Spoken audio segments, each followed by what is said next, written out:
아침 5시. 세상이 아주 깊은 잠에 빠져 있는 시간이다. 도시의 거리는 고요하고 가로등만 희미하게 밤을 지키고 있다. 이 시간 대부분의 사람들은 침대 속에 몸을 파묻고 있지만 서울 어딘가의 작은 아파트에서는 누군가 이미 깨어 있다. 은준이, 14살, 중학교 2학년. 은준이는 침대에서 천천히 일어난다. 다리에 힘이 없다. 옆에 놓인 스마트폰의 화면에 떠오른 알람음을 끈다. 어제도 충분히 자지 못했다. 그 어제도, 그 전날도 마찬가지였다. 어둠 속에서 은준이는 옆방으로 발을 옮긴다. 할아버지 방, 드르렁거리는 문을 조용히 밀어낸다. 밤새 산소호흡기가 들숨과 날숨을 반복한다. 규칙적이고 그것이 유일한 음성이다. 할아버지는 침대에 누워있다. 움직이지 않은 채 오직 가슴만 올라갔다 내려갔다를 반복한다. 은준이는 화장실에서 따뜻한 물을 담은 세숫대야를 들고 온다. 보자기에 싼 작은 수건들, 깔끔하게 정렬된 세제. 이것이 은준이의 아침 루틴이 된 지 벌써 100일을 넘었다. 할아버지, 아침이야. 아무도 대답하지 않는다. 할아버지의 눈은 천천히 뜬다. 의식이 있다. 은준이를 본다. 하지만 입은 열리지 않는다. 지난 100일간 할아버지는 한마디도 하지 않았다. 뇌졸중. 그것이 할아버지에게서 빼앗아간 모든 것이었다. 목소리, 움직임, 일상. 은준이는 할아버지의 옷을 천천히 걷어낸다. 어떤 어색함도 없다. 이것이 일상이 되어버렸으니까. 은준이의 손은 일정한 리듬으로 할아버지의 몸을 닦아낸다. 목, 팔, 가슴, 배. 모든 움직임이 조심스럽고 부드럽다. 마치 신생아를 다루듯이. 할아버지의 눈은 은준이를 따라간다. 눈만 움직인다. 입은 그대로다. 하지만 은준이는 그 눈빛 속에서 무언가를 읽는다. 감사인지, 미안함인지, 아니면 무기력인지. 은준이는 정확히 알 수 없다. 따뜻한 물로 한 번 더 닦아내고 은준이는 깨끗한 수건으로 할아버지를 감싼다. 새 옷으로 갈아입혀준다. 옷깃을 여미고 팔을 부드럽게 내려놓는다. 마지막으로 할아버지의 이마에 손을 얹는다. 따뜻한 손, 14살 손녀의 손. 약은 여기 놔둘게. 할머니가 먹여주실 거야. 할아버지는 눈으로만 대답한다. 은준이는 그것으로 충분하다고 생각했다. 아직은. 은준이가 침실을 나가자 거실에서는 할머니가 이미 밥을 데우고 있다. 할머니는 72살, 남편의 간호사가 되어버린 지 100일.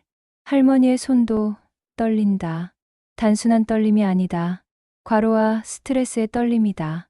은준아, 다 했니? 네, 할머니. 은준이는 주방으로 들어가 할머니 옆에 선다. 엄마 아빠는 아직 자고 있다. 엄마는 오늘도 새벽 일찍 출근한다. 병원, 행정직. 아빠는 건설회사 현장 소장. 둘 다 바쁘다. 너무 바빠서 100일 동안 할아버지를 돌볼 시간이 없다. 그래서 은준이가 한다. 은준이는 학교를 가기 전에 씻고 학교에서 돌아와 약을 챙기고 밤에는 할아버지 침대 옆에서 잔다. 할아버지가 혹시 밤중에 무언가 필요할까봐, 혹은 무언가 위급한 상황이 생길까봐. 밥 먹고 가. 할머니가 밥그릇을 내민다. 은준이는 밥을 몇 숟가락 떠먹는다. 밥이 목으로 넘어가지 않는다. 마치 돌덩어리를 삼키는 느낌이다. 하지만 할머니를 보면 다 먹는 척해야 한다. 많이 먹어야 해. 공부하려면. 할머니의 목소리에는 죄책감이 담겨 있다. 은준이가 이 모든 것을 짊어지고 있다는 것을 알면서도 할머니는 남편의 손을 놓을 수 없다. 누군가는 해야 한다. 누군가는 항상 해야 한다. 그것이 은준이가 배운 인생이다. 충분히 먹었어. 학교 가야 해. 은준이는 가방을 집어든다. 수학 교과서, 영어 단어장, 그리고 문제집들. 지난 100일 동안 성적은 떨어졌다. 5등급에서 7등급으로. 담임 선생님은 은준아, 뭔가 있니? 라고 물었다. 은준이는 웃으며 대답했다. 아니요. 괜찮습니다. 거짓말이었다. 괜찮지 않았다. 거실 의자에 앉은 할머니는 할아버지 방으로 들어간다. 은준이는 그 모습을 본다. 72살의 아내가 78살의 남편을 위해 매일을 반복한다. 은준이는 가방을 집어든다. 수학 교과서, 영어 단어장, 그리고 문제집들. 지난 100일 동안 성적은 떨어졌다. 5등급에서 7등급으로. 담임 선생님은 은준아, 뭔가 있니? 라고 물었다. 은준이는 웃으며 대답했다. 아니요. 괜찮습니다. 거짓말이었다. 괜찮지 않았다. 현관문을 나서면서 은준이는 한 번 더 돌아본다. 거실의 어둠 속에서 할머니가 할아버지의 침실로 들어가는 것이 보인다. 또 다시 하루를 시작하려고. 또 다시. 그렇게 100일이 지났고 이제 100일째가 시작되고 있다. 아침 바람이 은준이의 얼굴을 스친다. 14살의 얼굴은 50대처럼 피로해 보인다. 피부는 창백했다. 눈가는 검게 그을려 있었다. 마치 누군가가 펜으로 검은 줄을 그어놓은 듯이. 교실. 아침 9시. 학교 현관을 들어선 지 30분. 은준이는 자신의 책상에 앉아 있다. 하지만 앉아 있을 뿐이다. 그것이 은준이가 할 수 있는 전부였다. 은준이의 책상 위에는 펼쳐진 수학 교과서가 있다. 검은색 펜으로 밑줄이 그어져 있지만 은준이는 그것들을 읽고 있지 않다. 그 페이지들이 무엇을 말하고 있는지 전혀 모른다. 은준이는 창밖을 보고 있다. 혹은 보는 척하고 있다. 실제로는 아무것도 보지 않는다. 은준이의 눈은 열려 있지만 의식은 어디론가 떠나 있다. 할아버지 침실에 선생님의 목소리가 들린다. 이 문제는 미분의 기본 개념을 적용하는 거야. 자, 이렇게 다양한 학생들, 다양한 표정, 모두가 자신의 공책에 집중한다. 하지만 은준이는 다르다.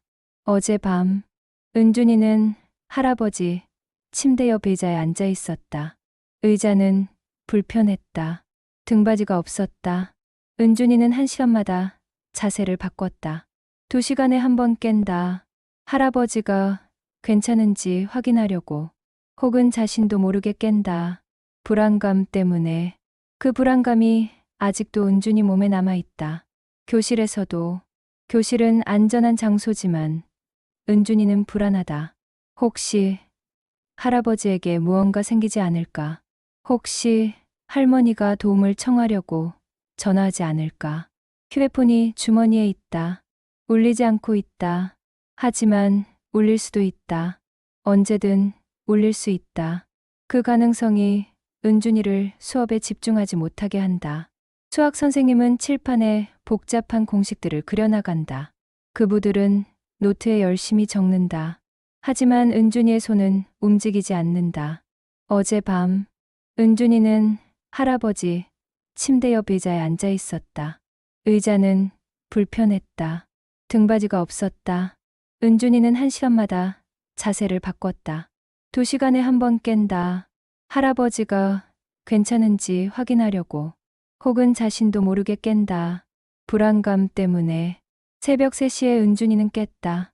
할아버지가 신음 같은 소리를 낸 것 같았다. 은준이는 벌떡 일어났다. 할아버지, 괜찮아? 할아버지는 여전히 말이 없었다. 눈만 깜빡였다. 아무것도 아닌 신음이었나 보다. 혹은 악몽이었나 보다. 은준이는 1시간을 더 깨어 있었다. 새벽 4시에 겨우 졸음이 밀려왔다. 그리고 새벽 5시가 되었다. 은준아? 동창 은혜의 목소리다. 은혜는 은준이의 책상 옆에 앉아 있다. 자주 나누는 짝꿍이다.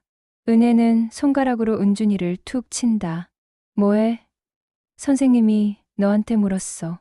은준이는 책상 위에서 고개를 들었다. 교실의 모든 눈이 자신을 향하고 있다. 수학 선생님은 팔을 맞춘 채 은준이를 보고 있다. 미안합니다. 자, 이 문제를 풀어봐. 선생님은 칠판의 한 문제를 손가락으로 가리킨다. 은준이는 일어나 서 있는 자신의 모습을 본다. 마치 다른 사람처럼 자신의 손이 들렸다. 펜을 집었다. 칠판으로 나아갔다. 그리고 한 글자도 이해할 수 없는 것을 깨달았다. 모르겠습니다. 교실이 웅성거린다. 은준이. 한 달 전까지만 해도 반에서 손에 꼽히는 좋은 학생.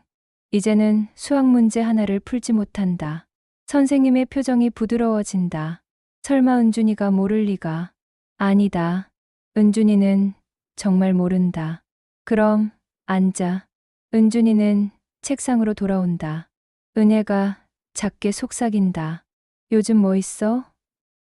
넌 원래 이런 애가 아닌데. 은준이는 웃었다. 웃는 척했다. 없어. 그냥 피곤해. 피곤하다. 정말로 너무 피곤하다. 하지만 그것뿐만이 아니다. 은준이의 마음 속에는 무언가 뭉쳐 있다. 무거운 뭔가.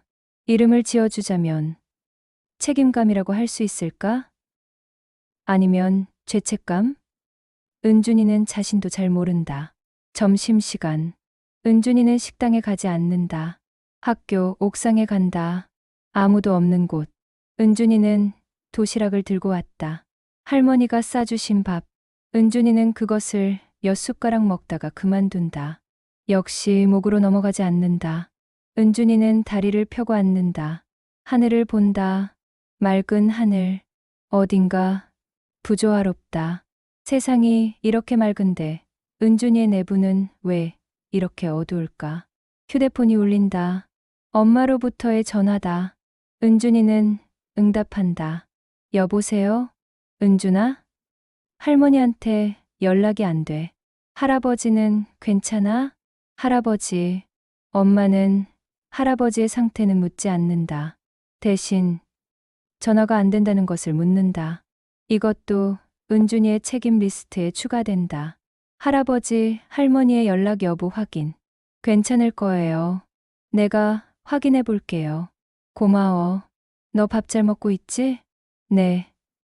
잘 먹고 있어요. 또 다른 거짓말. 은준이의 거짓말 리스트도 100개를 넘었다. 전화를 끝낸 은준이는 다시 도시락을 들었다. 강제로 한 숟가락을 넘겼다. 밥이 목에 걸렸다. 기침이 나왔다. 하지만 삼켰다. 밥을 남기는 것보다는 기침하는 게 낫다고 생각했다. 오후 수업. 국어 선생님이 있었다. 현대시 시간이었다. 시인의 마음을 이해한다는 단원. 시인은 고독함을 노래했다. 은준이는 그 시를 읽으며 생각했다. 이 시인은 14살이 아니었으니 부모에게 전화를 받을 일도 없었을 것이다.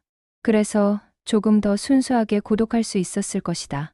어둠이 밀려올 때 은준이는 학교 현관에 선다. 지난 100일 동안 은준이는 매일 이 자리에 선다. 집으로 가기 전에 한번 깊게 숨을 쉰다. 마음의 준비를 한다. 또 다시 할아버지가 될 준비. 또 다시 간호사가 될 준비. 14살 간호사. 학교에서 집으로 가는 버스 안에서 은준이의 눈은 감긴다. 아주 잠깐. 5초 정도. 버스가 흔들리는 리듬에 은준이도 흔들린다. 마치 파도 위에 떠 있는 작은 배처럼. 집. 오후 4시 반. 버스에서 내려 집까지 걷는 길. 은준이의 발걸음은 무겁다. 학교를 떠나는 순간 은준이는 다시 간호사가 된다. 그것도 급여 없는 간호사. 은준이는 신발을 벗으며 할머니라고 부른다. 대답이 없다. 은준이는 거실로 들어간다. 할머니는 할아버지 방에 있다. 항상 그 자리에 있다. 할아버지 침대 옆. 학교에서 집으로 돌아오는 길. 버스 안. 은준이는 창밖을 본다. 도시의 풍경이 지나간다. 직장인들, 학생들, 쇼핑백을 든 주부들. 모두가 자신의 삶을 산다. 모두가 자신의 일을 한다. 은준이도 자신의 일을 한다. 그 일은 학생이 아니다. 그 일은 간호사이다. 14살 간호사. 급여 없는 간호사. 버스에서 내린다. 익숙한 골목. 익숙한 건물, 그리고 익숙한 불안감. 집에 가까워질수록 가슴이 철렁해진다. 혹시 할아버지가 뭔가 필요하지 않을까? 혹시 할머니가 일어났을까? 은준이는 약장을 열었다. 약봉투들이 줄줄이 정렬되어 있다. 오늘 약, 내일 약, 모레 약, 그 다음 주 약, 그 다다음 주 약. 할아버지가 복용해야 할 약들. 이 약들 없이 할아버지는 살 수 없다. 이 약들이 할아버지의 생명줄이다. 은준이는 할머니가 준비한 작은 약잔에 약들을 넣는다. 혈압약, 뇌경색 예방약, 소화제, 비타민. 은준이는 이미 모든 약의 이름을 안다. 작용도 안다. 왜 먹는지도 안다. 할머니, 은준이는 방으로 들어간다. 할머니는 침대 옆 의자에 앉아 있다. 할아버지의 손을 잡고 있다. 할아버지의 손은 부종으로 부어 있다. 하지만 할머니는 계속 그것을 잡고 있다. 할아버지, 약 시간이야. 은준이는 할아버지의 침대 반대쪽에 무릎을 꿇었다.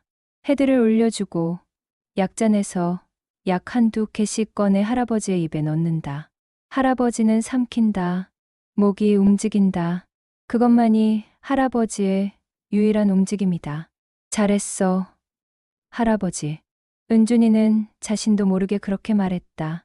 마치 어린아이를 대하듯이. 할아버지는 눈으로 응답한다.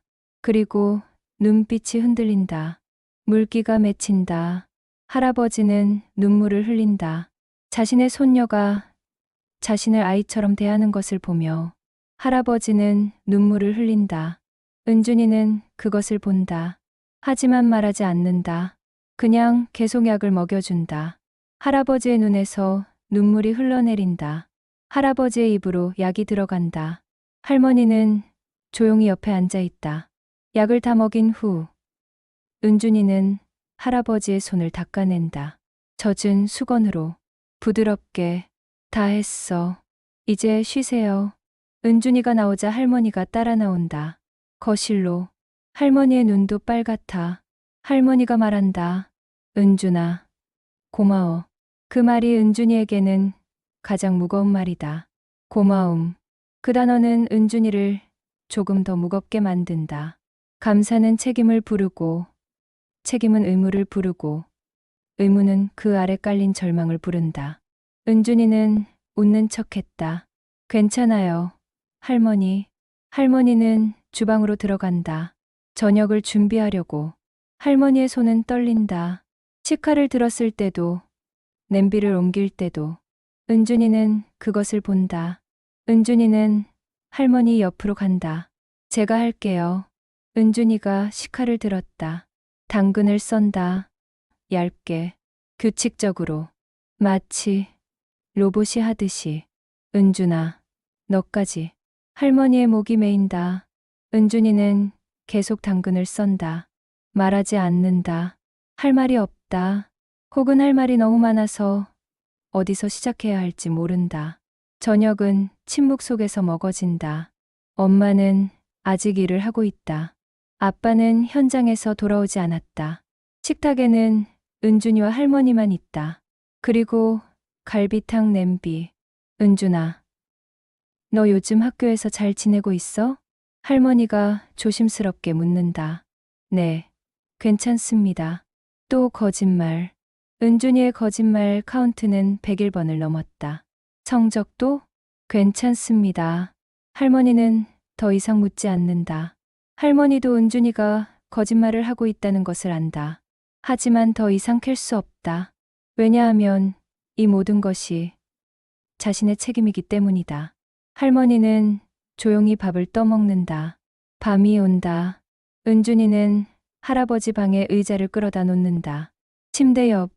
이것이 은준이의 침실이 되었다. 100일 동안의 침실. 은준이는 의자에 앉는다. 요청이 없지만 가져온 책을 꺼낸다. 수학 교과서. 하지만 읽지 않는다. 단지 펴놓을 뿐이다. 할아버지는 천장을 보고 있다. 산소호흡기의 음성이 들린다. 들숨, 날숨, 들숨, 날숨. 은준이는 시간을 샌다. 한 호흡에 몇 초가 걸리는가? 한 분에 몇 호흡이 있는가? 은준이는 그것을 매일 샌다. 마치 할아버지의 생명을 재고 있는 느낌으로. 밤 10시. 은준이의 눈이 감긴다. 하지만 완전히 감기지 않는다. 눈썹 위에서 눈이 떨린다. 얕은 수면. REM 수면. 은준이는 꿈을 꾼다.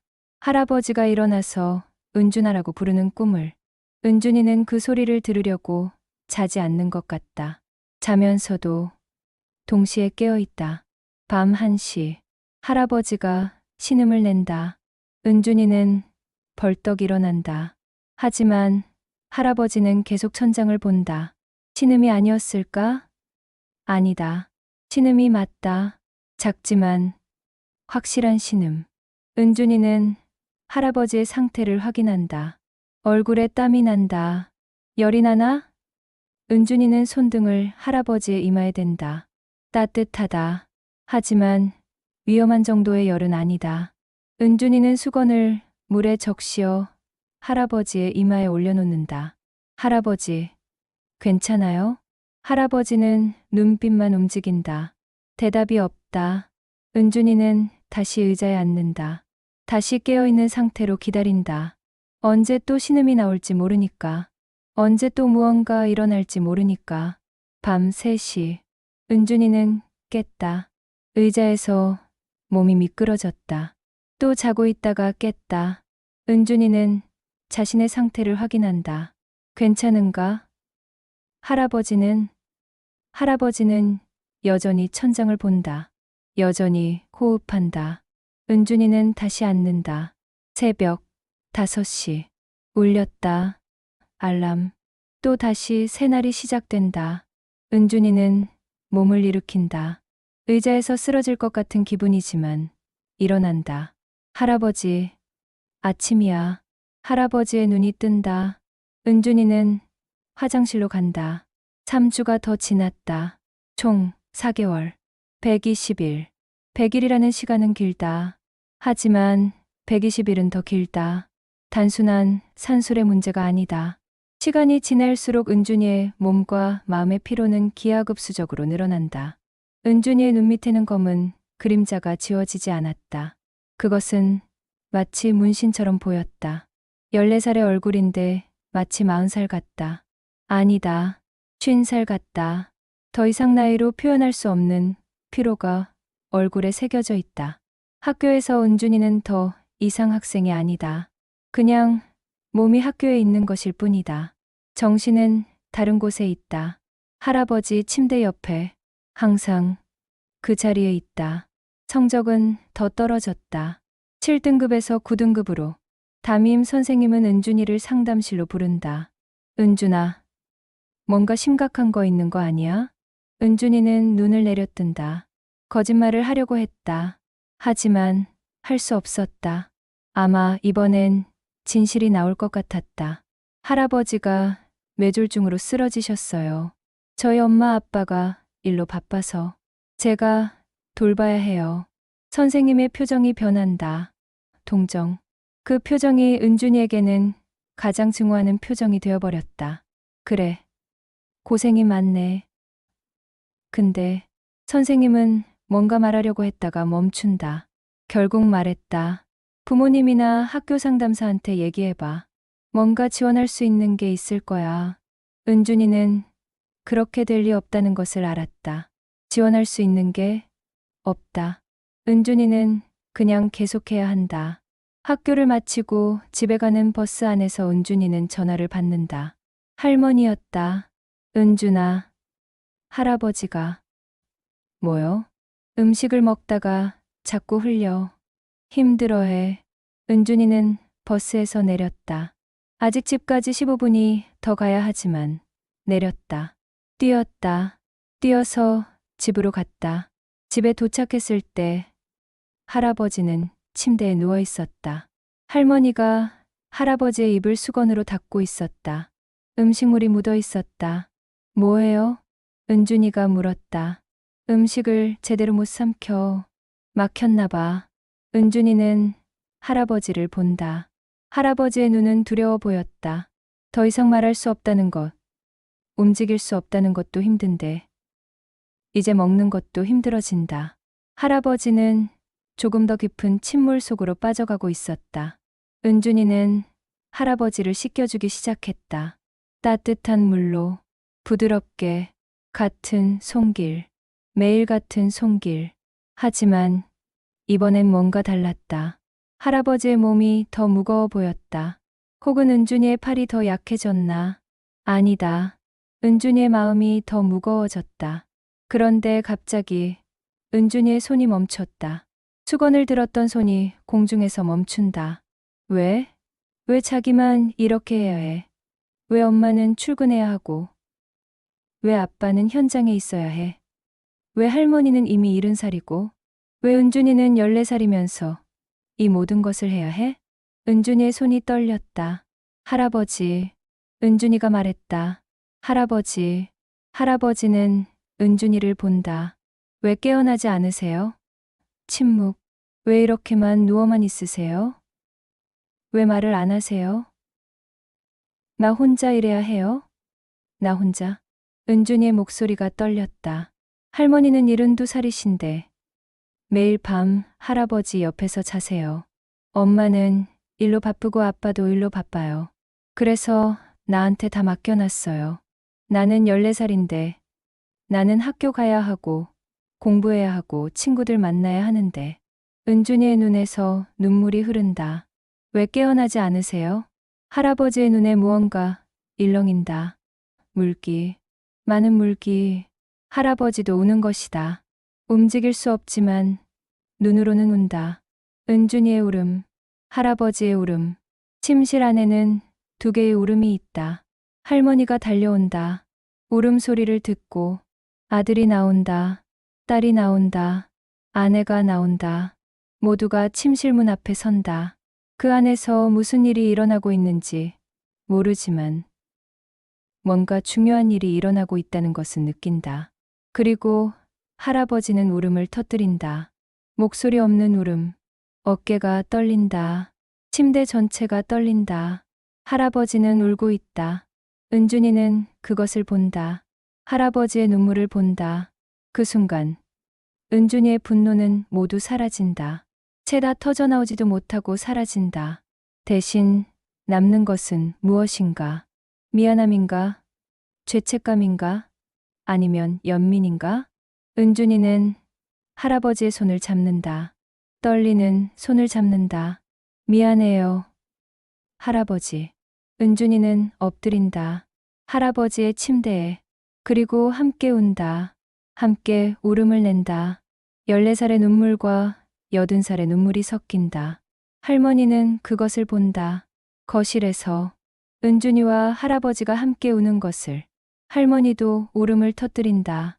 이 집에 살고 있는 모두가 울고 있다. 말할 수 없어 운다. 행동할 수 없어 운다. 죄책감으로 운다. 미안함으로 운다. 그렇게 약 15분이 지났다. 은준이의 울음이 멈춘다. 먼저 멈춘다. 14살의 울음이 더 빨리 마른다. 은준이는 얼굴을 닦는다. 손등으로 할아버지를 본다. 할아버지의 눈물도 아직 흐르고 있다. 할아버지, 내가 잘못했어요. 은준이가 말한다. 나도 힘들었어. 하지만 할아버지 옆에 있으니까 내가 견딜 수 있어. 그래서 나는. 은준이는 말을 잇지 못한다. 목이 메인다. 할아버지 옆에 있을게. 할아버지의 눈이 깜빡인다. 그것이 할아버지의 대답이다. 은준이는 할아버지의 얼굴을 닦는다. 할아버지의 눈물을 닦는다. 그리고 할아버지를 씻겨준다. 다시 같은 손길로. 하지만 지금 은준이의 손길에는 분노가 없다. 대신 있는 것은 무언가 다른 것. 이름을 지어주자면 사랑이라고 할 수 있을까? 그 이후 무언가 변했다. 은준이의 아침은 여전히 새벽 5시에 시작되었다. 하지만 이제 은준이는 할아버지를 씻겨줄 때 미안하다고 생각하지 않는다. 대신 은준이는 할아버지의 손길을 느낀다. 할아버지가 예전에 할아버지를 얻고 할아버지가 어린 은준이를 안아주던 손길. 할아버지, 자려고? 은준이가 아침마다 묻는다. 할아버지는 눈으로 대답한다. 이제 은준이는 그 눈의 언어를 안다. 할아버지가 졸려하는 표정. 할아버지가 편한 표정. 할아버지가 불편한 표정. 학교도 견했다. 은준이의 성적은 여전히 올라가지 않았다. 9등급은 그대로였다. 하지만 은준이의 눈빛은 변했다. 더 이상 죽어있지 않았다. 은혜가 점심시간에 은준이 옆에 앉았다. 은준아, 요즘 뭐 달라졌어? 그 죽어있던 표정이 없어졌어. 은준이는 미소를 지었다. 진짜 미소였다. 그냥 깨달은 게 있어. 뭐, 할아버지는 나한테 책임이 아니라 사랑이라는 거. 은혜는 이해하지 못했다. 하지만 은준이를 봤다. 그리고 은준이의 눈빛을 봤다. 그것으로 충분했다. 밤. 은준이는 여전히 할아버지 침대 옆에서 의자에 앉아 있다. 100일을 넘어서 130일이 되었다. 하지만 이제는 다르다. 은준이는 책을 읽는다. 수학책이 아니라 소설책을. 할아버지의 옆에서 목소리로. 할아버지, 이 소설 재미있어. 주인공이. 은준이가 말한다. 할아버지는 듣는다. 은준이는 계속 읽는다. 할아버지는 계속 듣는다. 그것이 그들의 새로운 일상이 되었다. 한 달이 더 지났다. 5개월, 150일. 그날 아침, 은준이는 할아버지를 깨운다. 할아버지, 아침이야. 할아버지의 눈이 뜬다. 하지만 뭔가 다르다. 눈동자에 초점이 맞춰 있다. 은준이를 본다. 직접 본다. 할아버지? 은준이의 목소리가 떨렸다. 할아버지의 입이 움직인다. 가장 작은 움직임이지만 움직인다. 마치 무언가 말하려고 하는 것처럼. 할아버지, 은준이가 소리쳤다. 할머니, 할머니, 할머니가 달려온다. 그리고 할아버지의 침대 앞에 선다. 할머니의 눈에서 눈물이 떨어진다. 할아버지의 입에서 아주 작은 음성이 나온다. 마치 매미 우는 소리처럼. 목소리라고 부르기도 어려운 그런 음성. 그것이 전부다. 하지만 그것이 모든 것이다. 은준이는 할아버지의 손을 꽉 쥔다. 따뜻한 손. 이제 약간씩 반응한다. 약간씩 움직인다. 할아버지, 괜찮아? 어디 아파? 할아버지의 눈이 깜빡인다. 한 번, 아니라는 신호. 고마워. 내가 있어서? 할아버지의 눈이 깜빡인다. 2번, 얘라는 신호가 아니다. 할아버지가 전하고 싶은 것은 그게 아니다. 할아버지의 눈이 은준이의 얼굴을 따라간다. 할아버지는 무언가를 하려고 한다. 정말로 힘들어하면서. 할아버지의 입이 움직인다. 음성이 나온다. 준. 2음절. 할아버지가 처음 발음한 음성. 그것은 은준이의 이름이다. 은준이는 더 이상 견딜 수 없다. 은준이는 할아버지의 팔 위에 고개를 내려놓고 온다. 울음이 나온다. 모든 120일의 눈물이 이 순간에 쏟아진다. 할아버지가 자신의 이름을 부르는 순간에 할머니도 온다. 할머니는 침대 가장자리에 앉아서 할아버지의 손을 잡고 온다. 그렇게 아침이 밝아간다. 의사는 말했다. 회복 가능성이 있습니다. 특히 가족의 적극적인 돌봄이 있다면. 은준이는 그 말을 기억했다. 적극적인 돌봄. 그것은 은준이가 지난 5개월간 해왔던 바로 그것이었다. 할아버지는 이제 천천히 깨어나고 있었다. 음성이 늘어났다. 몇 개의 단어, 짧은 문장들, 한 번에 한 단어씩. 물. 할아버지가 말했다. 음성은 여전히 약했다. 마치 먼 곳에서 들려오는 무성의 목소리처럼. 하지만 명확했다. 물. 할아버지, 물이 필요해? 은준이가 물을 떠왔다. 할아버지의 입에 가져다 주었다.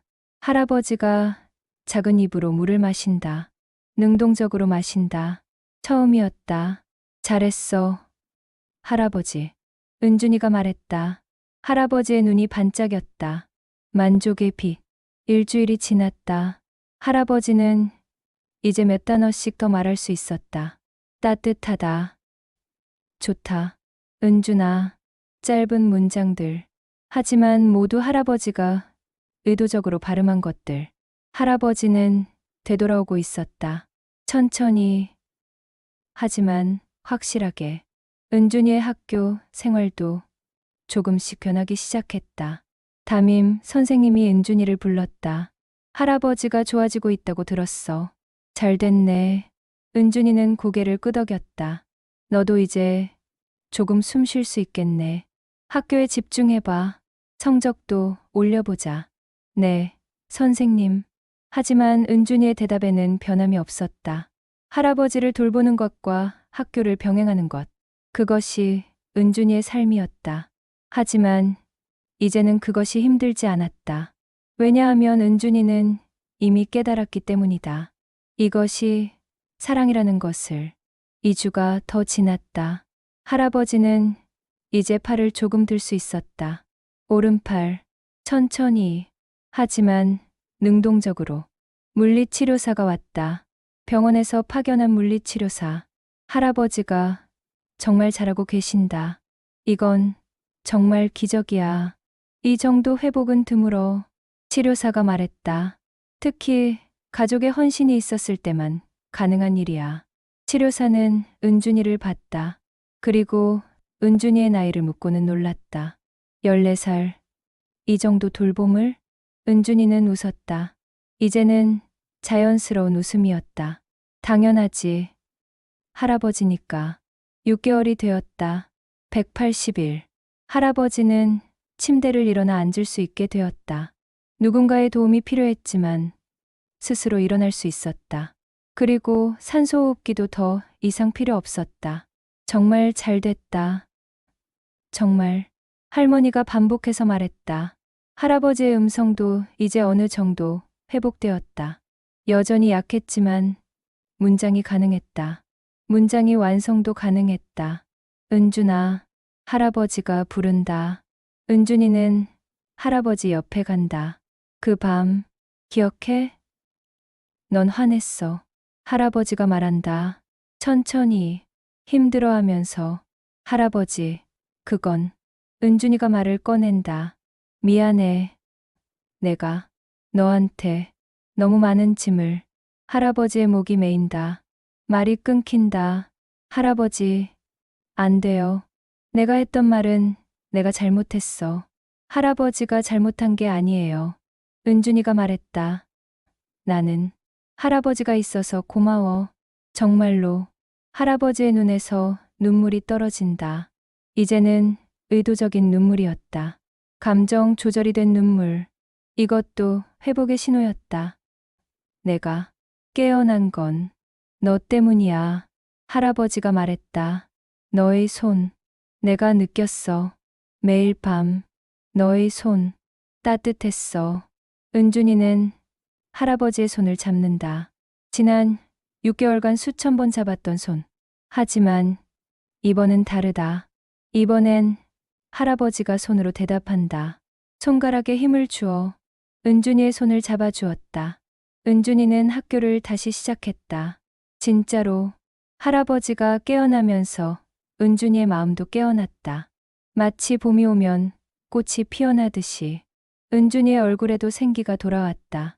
아직 검은 그림자는 완전히 사라지지 않았지만 밝아지고 있었다. 학교에서 은준이는 이제 다시 공부를 할 수 있었다. 완전히 집중하지는 못했지만 할 수는 있었다. 칠판의 문제들이 더 이상 무의미해 보이지 않았다. 각각의 수식이 논리를 가졌다. 언어가 의미를 가졌다. 더 이상 창밖만 바라보지 않았다. 시험이 있었다. 중간고사. 은준이의 성적은 올랐다. 9등급에서 6등급으로. 아직 전처럼 좋지는 않았지만 올랐다. 담임 선생님이 은준이의 시험지를 돌려주면서 말했다. 좋아졌네. 계속 이렇게 해봐. 은준이는 고개를 끄덕였다. 점심시간에 은혜가 은준이에게 물었다. 어? 넌 왜 갑자기 공부를 하는 거야? 할아버지가 깨어나셨어. 은준이가 대답했다. 정말. 그래서? 그래서. 뭔가 내가 살아야겠다고 생각했어. 학교도 가고 공부도 하고. 할아버지가 깨어났으니까. 은혜는 이해했다. 은준이가 말하고자 하는 바를 완벽하게 이해했다. 그리고 은혜도 울음을 터뜨렸다. 은준이의 옆에서 자신의 친구가 이렇게 성장했다는 사실에. 저녁, 은준이는 집에 간다. 할아버지는 거실에 앉아 있다. 의자에, 침대가 아니라 거실에 휠체어로 이동할 수도 있게 되었다. 아직은 누군가의 도움이 필요했지만 할아버지, 은준이가 달려간다. 시험 봤어. 성적 올랐어. 은준이가 말했다. 할아버지의 얼굴에 미소가 떠올랐다. 잘했다. 우리 은준이.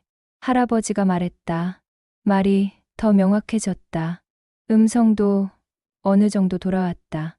완전하지는 않지만 돌아왔다. 공부 열심히 해. 알았어? 네. 할아버지. 은준이가 대답했다. 하지만 모든 것이 행복한 것만은 아니었다. 할아버지가 깨어났다. 그것은 기적이었다. 하지만 현실은 여전히 가혹했다. 회복은 계속되어야 했다. 물리치료, 작업치료, 언어치료, 모든 치료가 필요했다. 병원비, 의료비, 물리치료비, 간호사 비용. 이 모든 것이 은준이 가정을 짓누르고 있었다. 불이 꺼진 밤, 엄마의 울음소리가 방까지 들려왔다. 아빠는 주말도 없이 현장에만 있었다. 할머니는 할아버지와 함께 밤을 새웠다. 엄마가 밤중에 우는 것을 은준이는 들었다. 엄마는 시간 외 일을 더 했다. 아빠도 주말 특근을 들어갔다. 그렇게 해도 부족했다. 할머니는 할아버지를 위해 자신의 재산을 꺼냈다. 지난 50년간 모은 재산을 200일연째 180일에 내었다. 은준이는 그것을 본다. 그리고 깨닫는다. 돌봄은 개인의 책임이 아니라 사회의 책임이라는 것을. 병원 사회복지사가 은준이 집에 온다. 할아버지의 회복 상황을 확인하려고. 아, 정말 많이 좋아지셨네요. 이건 정말 기적 같은데요? 사회복지사가 말했다. 은준이의 엄마가 물었다. 혹시 이런 경우에 지원해 주는 게 있나요? 네, 물론 있지요. 의료비 지원, 간호보조 지원, 가정방문 간호사 지원 등등. 신청해 보시면. 사회복지사는 복잡한 절차를 설명했다. 복잡한 서류, 복잡한 기준. 은준이는 그것을 본다. 그리고 생각한다. 만약 할머니가 할아버지를 병원에 두지 않기로 결정했다면? 만약 은준이의 엄마 아빠가 더 가난했다면? 만약 은준이가 더 약했다면? 할아버지는 죽었을 것이다. 아니다. 더 정확하게는 할아버지는 회복하지 못했을 것이다. 은준이는 학교로 돌아간다. 그 다음 주 국어 시간. 선생님이 묻는다. 너희가 보고 싶은 세상은 어떤 세상이니? 은준이의 손이 올라간다. 예. 은준이. 할아버지처럼 환자가 생겼을 때 모든 가족이 일을 그만두고 돌봐야 하는 그런 세상이 아니었으면 좋겠어요. 할아버지를 돌보는 것은 사랑이지만 가족에게만 맡기는 건 아니었으면 좋겠어요. 사회가 함께 돌봐주는 세상이었으면 좋겠어요. 교실이 조용해진다. 선생님도 말이 없다. 그리고 선생님은 울음을 터뜨린다. 은준이의 그 짧은 대답에 방과 후 선생님이 은준이를 부른다. 은준아, 너 정말, 정말 잘 생각했다. 그런 세상이 되어야 하는 건 맞아. 이건 한 가정의 문제가 아니라 사회의 문제야. 은준이는 고개를 끄덕였다. 근데 그동안 고생이 많았겠네. 정말. 은준이는 웃었다. 아뇨. 할아버지 때문에 내가 배웠어요. 무엇이 정말 중요한 건지. 7개월, 210일. 할아버지는 이제 휠체어로 거실을 돌아다닐 수 있었다. 음성은 거의 정상으로 돌아왔다. 움직임도 많이 좋아졌다. 물론 완전하지는 않았다. 뇌졸중은 흔적을 남겨도 그 흔적은 더 이상 주인되지 않았다. 할아버지가 은준이에게 말했다. 은준아, 고마워. 할아버지, 뭐해요? 내가 만약 너가 없었다면 죽었을 거야. 은준이는 할아버지의 손을 잡았다. 할아버지가 있어서 내가 살았어요. 진짜로. 알아. 알고 있어. 할아버지가 말했다. 그런데 이런 일이 또 생기면 안 돼. 다른 할머니들, 다른 가정들은 이런 도움 없이 어떻게 되나? 할아버지도 깨달았다. 할아버지도 알았다. 이것이 사회의 문제라는 것을. 할아버지가 말해 주실래요? 은준이가 묻었다. 뭘? 우리 가족 이야기. 학교에서 할 수 있는 말씀을. 할아버지가 고개를 끄덕였다. 천천히. 하지만 분명하게. 할아버지도 그 책임의 무거움을 알았다. 할아버지도 그 책임을 나누고 싶었다. 우리 가족 이야기. 학교에서 할 수 있는 말씀을. 은준이의 목소리에는 간절함이 있었다. 다른 할아버지들을 도우려는 마음. 다른 은준이들을 돕고 싶은 마음. 그 모두가 담겨 있었다. 그렇게 일주일이 지났다. 할아버지는 은준이의 학교 강당에 섰다. 휠체어가 아니라 지팡이를 짚고 천천히 하지만 자존심 있게 안녕하세요. 나는 은준이의 할아버지입니다. 할아버지가 말했다. 음성은 약했다. 하지만 명확했다. 학생들은 모두 귀를 기울였다. 할아버지는 자신의 이야기를 했다. 뇌졸중으로 쓰러진 것. 의식은 있지만 말할 수 없었던 시간들. 은준이가 14살인데도 불구하고 자신을 돌봐준 것. 이 모든 과정. 은준이는 사랑으로 나를 돌봤어. 하지만 은준이는 14살이었다. 할아버지를 돌봐야 할 나이가 아니었다. 그럼에도 불구하고 은준이가 그렇게 해야 했던 이유는 할아버지가 일시 멈췄다. 사회가 이 책임을 가정에만 맡겼기 때문이다. 강당이 침묵한다. 나는 은준이가 없었으면 죽었을 거야. 하지만 은준이가 있었다고 해도 이건 정상이 아니다. 아이가 할아버지를 돌봐야 하는 게 정상은 아니다. 사회가, 우리 모두가 이런 상황에 있는 가정을 돕는 시스템을 만들어야 한다. 할아버지의 음성이 떨렸다. 은준아, 고마워. 정말로. 하지만 다른 은준이들이 너처럼 할 필요가 없도록 우리 모두가 함께 노력해야 해. 할아버지가 할 말을 다 했다. 강당에서 박수가 터져 나왔다. 학생들의 박수, 선생님들의 박수. 은준이는 울음을 터뜨렸다. 앞으로 나오지 말고. 학생 속에서 울음을 터뜨렸다. 8개월, 240일. 할아버지는 이제 거의 정상 생활이 가능했다. 휠체어도 필요 없었다. 지팡이만으로 충분했다. 음성도 완전했다. 완전하지는 않지만 거의. 할아버지는 다시 살아 있었다. 은준이도 변했다. 성적은 올랐다. 지금 은준이는 3등급이다. 학교에서는 그것을 대단하게 여겼다. 겨우 8개월 만에 9등급에서 3등급이. 하지만 은준이는 대단하다고 생각하지 않았다. 은준이는 다만 학교에 집중할 수 있게 된 것뿐이라고 생각했다. 할머니는 여전히 할아버지를 돌본다. 하지만 이제는 혼자가 아니다. 간호보조사가 일주일에 3일 온다. 가정 방문 간호사가 주 2회 온다. 의료비 지원으로 조금 호흡을 쉴 수 있게 되었다. 은준이의 엄마 아빠는 여전히 바쁘다.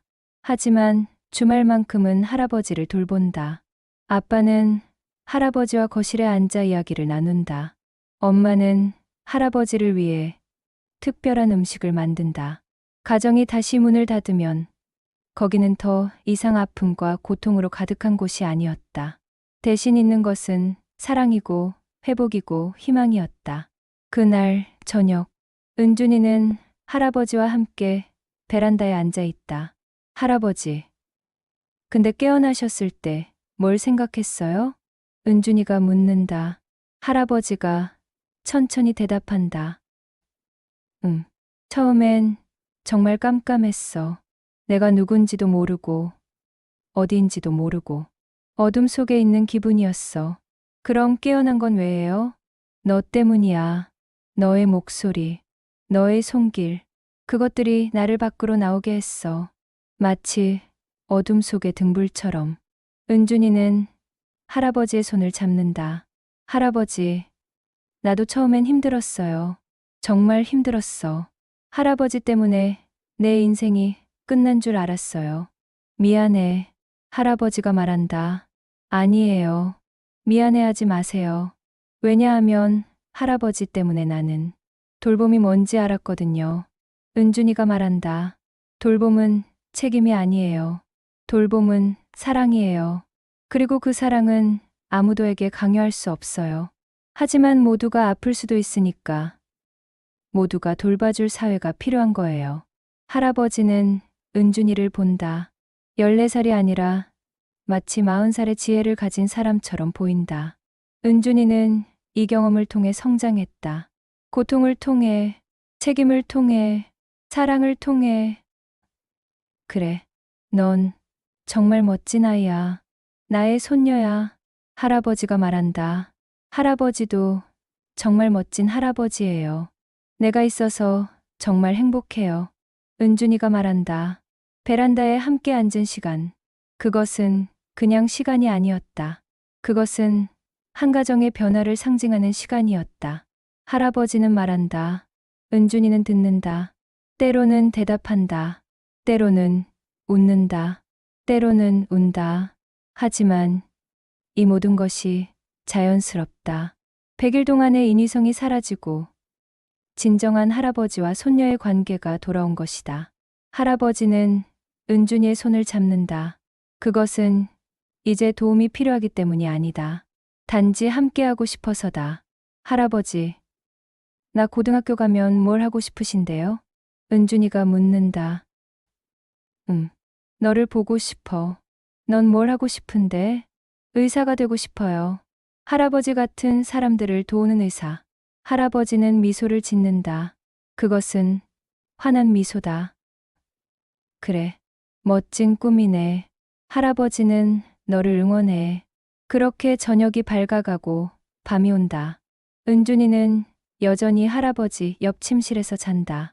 하지만 이제는 침대를 깔고 잔다. 의자가 아니라, 할아버지가 깨어나기 위해서가 아니라 그냥 할아버지와 함께하기 위해서. 할아버지는 더 이상 침묵하지 않는다. 할아버지는 말한다. 웃는다. 살아간다. 그리고 은준이는 더 이상 피로해 보이지 않는다. 은준이는 학교를 간다. 친구를 만난다. 공부를 한다. 그리고 밤에 할아버지와 함께한다. 선택으로. 돌봄은 의무가 아니었다. 돌봄은 사랑이었다. 그것을 아는 것. 그것이 은준이가 이 8개월의 시간에서 배운 가장 큰 교훈이었다. 거리로 나선 밤거리. 도시의 불빛. 그 속에서 한 가정의 이야기. 그 속에서 한 사회의 책임에 대한 질문. 그것이 모두 담겨 있는 밤. 다시 깨어나 주셔서 고마워. 할아버지. 은준이가 중얼거린다. 할아버지의 음성이 들린다. 방에서. 고마워. 은준아. 그리고 미안해. 할아버지. 미안해하지 마세요. 아니야. 나는 너한테 빚이 있어. 평생 빚이 있어. 은준이는 웃는다. 진심, 어린 웃음. 그럼 할아버지는 제 인생에 영원히 있어야 해요. 그래야 하나? 네. 영원히요. 그렇게 밤이 깊어간다. 한 가정의 밤이 깊어간다. 그리고 그 밤 속에는 모든 은준이들과 할아버지들이 함께하고 있다. 보이지는 않지만 함께. 은준이는 할아버지의 침대 반대쪽에 무릎을 꿇었다. 헤드를 올려주고 약잔에서 약 한두 개씩 꺼내 할아버지의 입에 넣는다. 할아버지는 삼킨다. 목이 움직인다. 그것만이 할아버지의 유일한 움직임이다. 혈압약 1개, 뇌경색, 예방약 1개, 소화제 1개. 비타민 1개, 모두 내게. 잘했어, 할아버지. 은준이는 자신도 모르게 그렇게 말했다. 마치 어린아이를 대하듯이. 할아버지는 눈으로 응답한다. 그리고 눈빛이 흔들린다. 물기가 맺힌다. 할아버지는 눈물을 흘린다. 자신의 손녀가 자신을 아이처럼 대하는 것을 보며 할아버지는 눈물을 흘린다. 감사의 눈물인지, 미안함의 눈물인지, 무기력함의 눈물인지 알 수 없지만 눈물을 흘린다. 은준이는 그것을 본다. 하지만 말하지 않는다. 그냥 계속 약을 먹여준다. 할아버지의 눈에서 눈물이 흘러내린다. 할아버지의 입으로 약이 들어간다. 할머니는 조용히 옆에 앉아 있다. 약을 다 먹인 후 은준이는 할아버지의 손을 닦아낸다. 젖은 수건으로 부드럽게. 할아버지의 손에는 부종이 있었다. 붓고 빨갛다. 하지만 은준이의 손길이 닿으면 조금씩 부어가 내려가는 것 같았다. 혹은 그렇게 믿고 싶었다. 다 했어. 이제 쉬세요.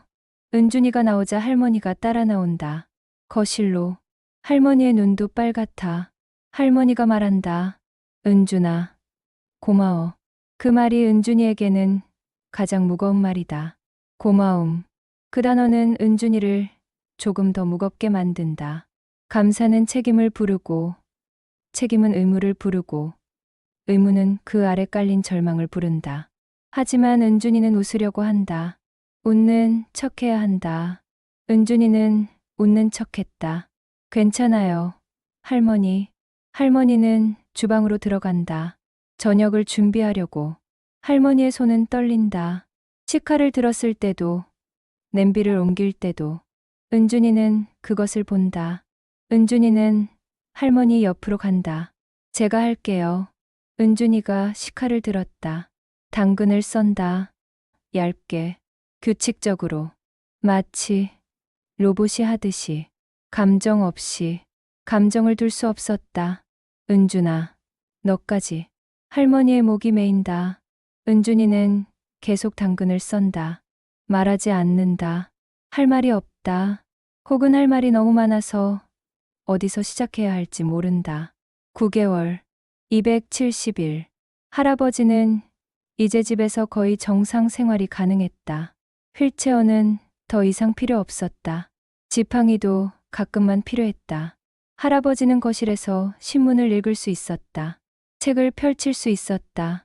손주의 손을 잡을 수 있었다. 은준이는 더 이상 밤 침대 옆에서 자지 않는다. 하지만 여전히 할아버지 방 옆에서 자고 싶어 한다. 습관이 된 것이 아니라 이제는 선택이다. 은준이가 원해서 선택한 것이다. 학교도 잘 다니고 있다. 성적도 많이 올랐다. 3등급까지 올라왔다. 이것은 기적에 가까운 회복이었다. 불과 9개월 전만 해도 9등급이었는데 담임 선생님은 은준이를 상담실로 부른다. 하지만 이번엔 걱정스러운 표정이 아니다. 자랑스러운 표정이다. 은준아, 정말 잘했어. 이런 상황에서도 이 정도까지 해냈다는 게 대단해. 은준이는 고개를 끄덕인다. 하지만 마음속으로는 생각한다. 나는 뭘 특별히 했나? 나는 그냥 할아버지를 사랑했을 뿐이다. 그날 저녁, 할머니가 은준이를 부른다. 거실에서 은준이와 할머니는 마주 앉는다. 할머니의 손은 이제 떨리지 않는다. 아니다. 약간만 떤다. 시간이 필요하다. 100일 이상의 시간이 필요하다. 은준아, 고마워. 정말로. 할머니가 뭐 하세요? 너 없이 우리 가족은 이 정도까지 올 수 없었어. 진짜로. 은준이는 할머니의 손을 잡는다. 할머니의 손은 이제 따뜻하다. 피로도 조금 줄어들었다. 할아버지가 회복되면서 할머니도 함께 회복되고 있었다. 할머니도 많이 하셨잖아요. 내 것도 있지만 너의 몫이 더 컸어. 이 말이 은준이를 또 다시 무겁게 만든다. 하지만 이번엔 나쁜 무게가 아니다. 책임의 무게가 아니라 사랑의 무게다. 10개월, 300일. 은준이는 학교에서 자신의 경험을 글로 썼다. 국어 수행 평가로. 제목은 돌봄을 다시 생각하다. 글은 이렇게 시작했다. 나는 14살이 되면서 할아버지의 간호사가 되었다. 그것은 의도된 일이 아니었다. 누가 나에게 그렇게 하라고 강요한 것도 아니었다. 다만 할아버지가 필요했고, 가족이 바빴고, 그래서 내가 해야 했다. 글은 이렇게 끝났다. 하지만 지금 나는 생각한다. 이것이 정상은 아니라고. 그리고 이것이 사랑이라고. 돌봄은 개인의 책임이 아니라 사회의 책임이어야 한다고. 선생님은 이 글을 읽고 울었다. 은준이도 함께 울었다. 점수는 만점이었다. 하지만 점수보다 더 중요한 것은 이 글이 학교 신문에 실렸다는 것이었다. 은준이의 이야기가 다른 학생들에게 전해졌다. 점심시간에 은준이는 자주 모르는 학생들에게 말을 걸린다. 너 그 신문에 나오네? 할아버지 잘 되셨어? 정말 대단한데. 이런 말들이 은준이를 힘들게 했다. 대단하지 않았다. 은준이는 그냥 살았을 뿐이다. 하지만 이런 관심들이 은준이가 자신의 이야기를 세상에 전하는 것의 의미를 알게 했다. 그것이 다른 누군가를 도울 수 있다는 것을, 다른 은준이들이 이 이야기를 읽고 자신들이 혼자가 아니라는 것을 깨달을 수 있다는 것을.